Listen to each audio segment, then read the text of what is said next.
45岁的五月天鼓手关佑刘关佑，2006年和老婆王行之结婚，两人婚后育有2女。一向不吝公开放闪的他，近日又在脸书上向妻子甜蜜告白。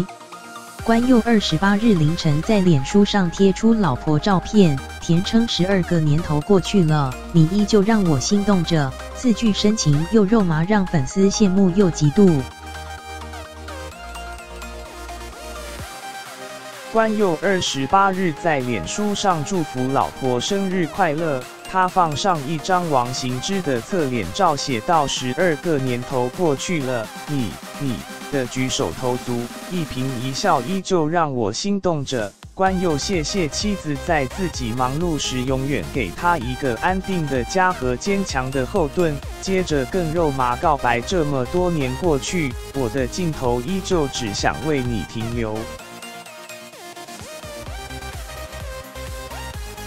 事实上，半年前关佑也曾对妻子表示，每天一睁开眼就想见到你这样的想法从第一眼见到你就有了。此时此刻，这样的想法依然没变，甚至结婚12年始终像在热恋。关佑和妻子的感情羡煞旁人。